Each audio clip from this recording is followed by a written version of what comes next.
प्रिय विद्यार्थियों, इतिहास की इस क्लास में आप सभी का एक बार पुनः स्वागत है। आज हम बात करेंगे रजिया सुल्तान। वह एक महान शासक, बुद्धिमती, न्यायप्रिय, उदार, विद्वानों की आश्रयदात्री, प्रजा शुभचिंतक, सैन्य गुणों से परिपूर्ण महिला या शासिका थी। एक शासक के लिए जो गुण होने चाहिए वे सारे आवश्यक गुण उसमें विद्यमान थे। भारत के इतिहास की वह पहली महिला शासिका थी जिसने दिल्ली के सिंहासन पर अपना अधिकार स्थापित, संपूर्ण प्रभुसत्ता और राजतंत्र के सिद्धांत के द्वारा स्थापित किया।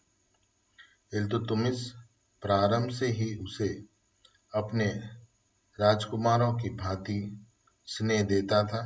उसको उसने उन्हीं प्रकार से शिक्षा दी और जब इल्तुतमिश ने ग्वालियर के विरुद्ध सैन्य अभियान किया तो दिल्ली की देखभाल का कार्य रजिया के ऊपर सौंप गया था। रजिया ने बड़ी ही कुशलता के साथ वो कार्य पूर्ण किया। बाद में सुल्तान ने अपना उत्तराधिकारी उसे घोषित कर दिया। तुर्क सरदारों ने इल्तुतमिश के समक्ष उसका समर्थन किया, लेकिन बाद में तुर्क सरदारों ने अपने अहम के परिणाम स्वरूप एक महिला के आगे शीश झुकाना स्वीकार नहीं किया और रुकनुद्दीन को इल्तुतमिश का उत्तराधिकारी घोषित कर उसे इल्तुतमिश के बाद सुल्तान बना दिया।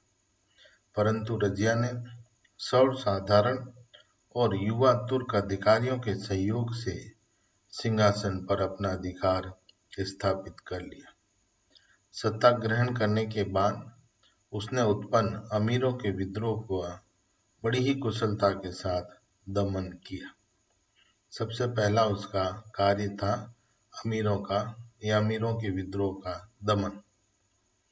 ये बात अमीरों के लिए एक चुनौती थी कि एक नए सुल्तान का चयन करना वे अपना अधिकार मानते थे। चूंकि रजिया के चयन में उनकी सहमति की अपेक्षा की गई, अतः वे रजिया को सुल्तान मानने के लिए तैयार नहीं थे और उन्होंने सेना सहित दिल्ली की तरफ कूच जारी किए। इस प्रकार सुल्ताना बनते ही रजिया को अमीरों के विद्रोह का सामना करना पड़ा। बदायूं, मुल्तान, हासी, लाहौर के सूबेदार दिल्ली के सीमा में प्रविष्ट हुए और उसके आसपास अपना शिविर स्थापित कर दी। पर रजिया साहसी सुल्ताना थी, अतः उसने राजधानी से बाहर निकल शत्रु से मुकाबला करने का निश्चय किया। प्रारंभिक असफलता के या अपेक्षाकृत सफलता न मिलने के परिणाम स्वरूप रजिया ने कूटनीति का सहारा लेने का निश्चय किया। इसी समय उसे सूबेदारों की आपसी फूट की जानकारी मिल चुकी थी, अतः उसने बदायूं के सूबेदार मलिक इजाउद्दीन मोहम्मद सालारी और मुल्तान के सूबेदार इज़-उद-दीन कबीर खां अय्याज को अपनी तरफ मिला लिया। विद्रोही शिविर में ये प्रचार और प्रसार करवा दिया कि शक्तिशाली अमीर रजिया के पक्ष में चले गए। परिणाम स्वरूप विद्रोही सैनिक भागने लगे और इस समय विद्रोहियों पर उसने आक्रमण कर दिया। भागते हुए सैनिकों का पीछा कर उन्हें मौत के घाट उतार दिया गया। हासी का सूबेदार मलिक सैफुद्दीन कूची को बंदी बना लिया गया। बाद में उसे मौत के घाट उतार दिया गया। इसी प्रकार लाहौर का सूबेदार मलिक अलाउद्दीन जानी भी मारा गया। वजीर जुनैदी सिरमौर की पहाड़ियों की तरफ भाग गया। इस प्रकार विद्रोह को उसने अपनी योग्यता से शीघ्र ही कुचल दिया। अमीर और ताजिर के मध्य उसने अपनी प्रतिष्ठा को पुनः स्थापित करते हुए अपने चयन की औचित्य को भी स्थापित कर दिया। इससे उसकी सत्ता की धाक और सर्वसाधारण में लोकप्रियता बढ़ गई। अब हम बात करते हैं रजिया के प्रमुख विद्रोह या प्रमुख समस्याओं की। पहला विद्रोह जो था वो था करमत और मुजाहिदियों का विद्रोह। सुल्तान बनने के कुछ महीने बाद ही रजिया को करमत तथा मुजाहिदियों के विद्रोह का सामना करना पड़ा। नूरुद्दीन नामक एक तुर्की के प्रेरित करने के परिणाम स्वरूप दिल्ली के पड़ोस और गंगा यमुना दोआब में बसे हुए इन संप्रदाय के अनुयायियों ने दिल्ली में एकत्र होना प्रारंभ कर दिया। अपने नेता की प्रेरणा पर उन लोगों ने दिल्ली के सिंहासन को इस्लाम की कट्टरपंथीता से छीनने का निश्चय किया। शुक्रवार मार्च 1237 के दिन करमाती लोगों ने शस्त्रों सहित दो अलग अलग दिशाओं से दिल्ली की जामा मस्जिद पर आक्रमण कर दिया। उनका विश्वास था कि सुल्ताना रजिया भी वहीं होगी। करमातियों ने मस्जिद में उपस्थित मुसलमानों को मौत के घाट उतारना प्रारंभ कर दिया, जिससे भारी कोलाहल मच गया। रजिया ने तत्काल सेना की सहायता से विद्रोह को कुचल दिया। सैकड़ों करमातियों को मौत के घाट उतार दिया गया और बाकी बचे करमातियों के विरुद्ध सख्त सजाएं दी गई। अगला संकट या अगली चुनौती रणथंबोर का पतन। इल्तुतमिश की मृत्यु और रुकनुद्दीन की अकर्मठता से उत्पन्न अवस्था का लाभ उठाकर चौहान राजपूतों ने रणथंबोर दुर्ग को घेर लिया। तुर्क सेना दुर्ग में घिर गई। सुल्ताना ने रणथंबोर में फंसी तुर्क सेना की सहायता के लिए एक सेना भेज दी, परंतु ये भी सुझाव दिया यदि स्थिति बिगड़ जाए तो दुर्ग को खाली कर दिया जाए और सैनिकों को सुरक्षित वापस लौटा लिया जाए। तदनुसार तुर्कों ने रणथंबोर दुर्ग को खाली कर दिया। चौहानों ने उस पर अपना अधिकार स्थापित कर लिया। रजिया की इस कार्रवाई से बहुत से तुर्क अमीर रजिया से असंतुष्ट हो गए। ग्वालियर दुर्ग की रक्षा और उसकी समस्या। रणथंबोर दुर्ग के समानांतर ही ग्वालियर दुर्ग की समस्या भी उसके सामने उत्पन्न हुई। ग्वालियर दुर्ग का रक्षक ज़ियाउद्दीन अली था। रजिया को जब ये जानकारी मिली कि अभी भी वो उसके विरुद्ध जोड़ तोड़ करने में लगा हुआ है, तो उसने बरेन के सूबेदार को उसके विरुद्ध अभियान करने का आदेश दिया। बरेन के सूबेदार ने उसको बंदी बनाकर दिल्ली भिजवा दिया, परंतु दिल्ली पहुंचने के पूर्व ही वो लापता हो गया। रजिया के विरोधियों में ये विश्वास उत्पन्न हो गया कि सुल्ताना के संकेत पर ही उसकी हत्या की गई और सुल्ताना अपने विरोधियों का सफाया करना चाहती है। इस समय नरवर के शासक यजवल पाल ने भी ग्वालियर पर आक्रमण कर दिया। दुर्ग रक्षक तुर्क सेना अधिक दिनों तक आक्रमण का सामना नहीं कर सकी। रजिया ने सहायता के स्थान पर दुर्ग को खाली करवा दिया।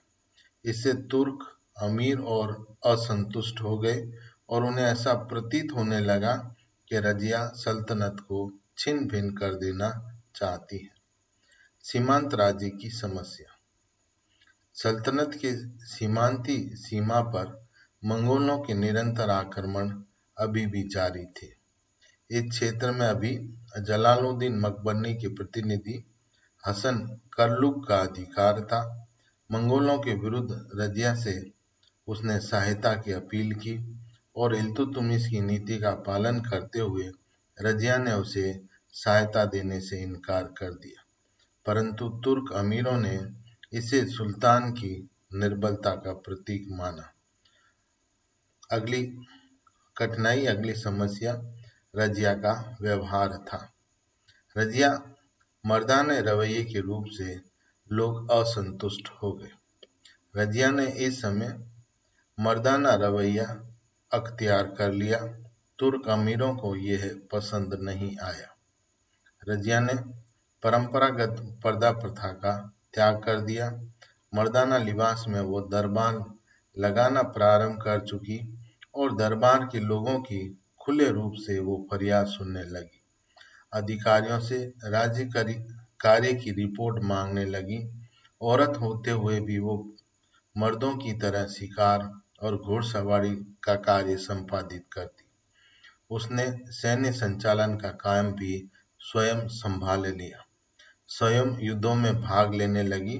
इससे रूढ़िवादी मुसलमान और तुर्क अधिकारी उससे नाराज हो गए। याकूत के प्रति अनुराग। जलालुद्दीन याकूत नाम का एक एबिसिनिया हबशी के प्रति सुल्ताना ने अपार स्नेह प्रदर्शित किया, जो उसकी सबसे बड़ी भूल थी। सुल्ताना बनते ही रजिया ने उसे अमीर आकुर के पद पर नियुक्त कर दिया। उसे किसी भी समय सुल्तान के समक्ष उपस्थित होने का विशेष अधिकार प्रदान किया गया। घुड़सवारी करते हुए प्राय याकूत को रजिया अपने साथ ले जाती।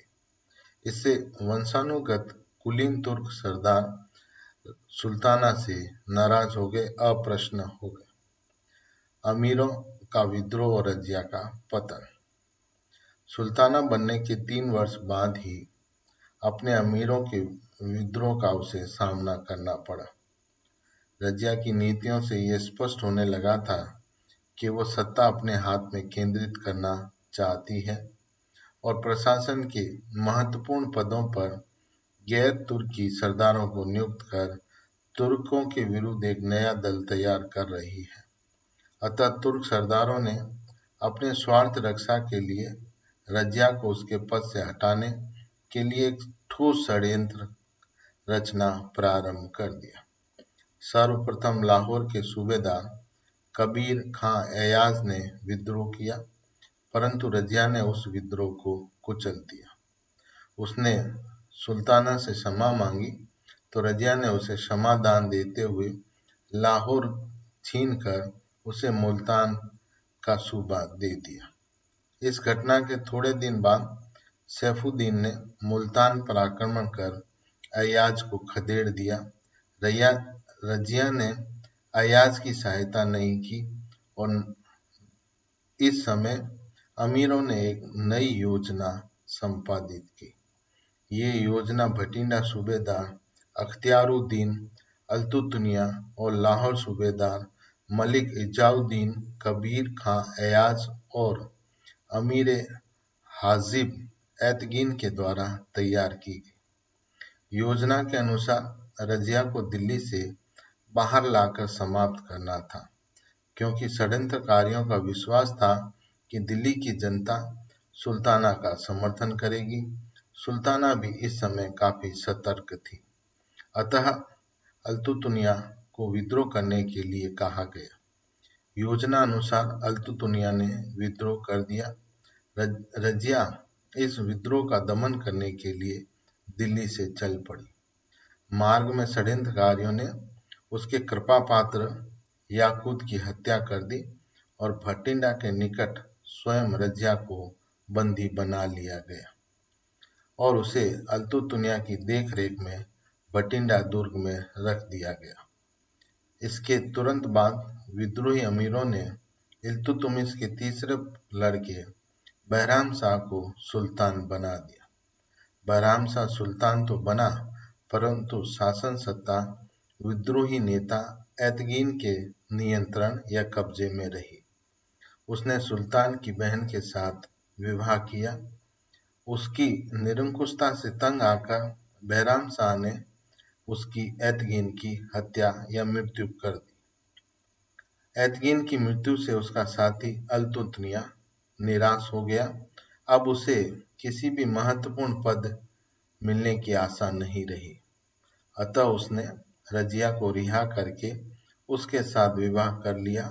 दोनों ने सैन्य सुविधा या सैन्य साधनों सहित दिल्ली की तरफ कूच किया। सुल्तान बहराम शाह की सेना ने आगे बढ़कर रजिया पर आक्रमण कर दिया।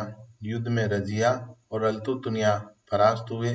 दोनों वहां से भाग निकले, परंतु कैथल के निकट कुछ हिंदू लुटेरों ने उनकी हत्या कर दी और इस तरह एक योगी सुल्ताना का दुर्भाग्यपूर्ण अंत हो गया।